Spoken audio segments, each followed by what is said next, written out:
The head of NATO and the UK's PM warned Western allies to prepare for the war in Ukraine to last years.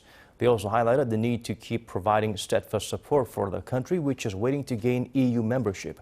Suk-hyen has the latest. Western leaders are warning their allies to brace for a long war in Ukraine.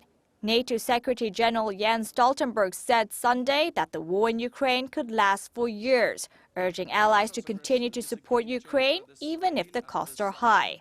British Prime Minister Boris Johnson, who visited Kyiv last week, made similar comments, calling on partners not to turn their backs on Ukraine.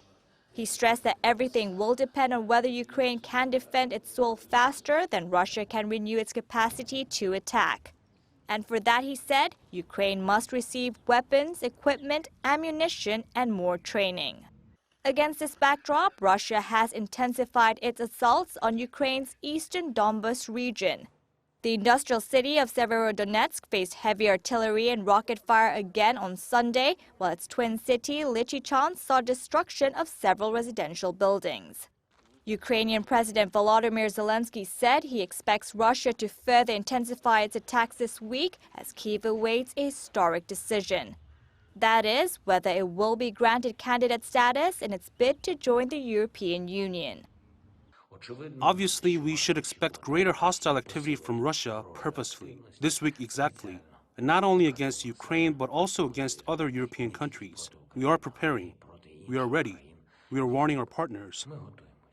Zelensky said joining the EU would be among the most fateful decisions in Ukraine's history, adding that only a positive decision would meet the interests of the whole of Europe.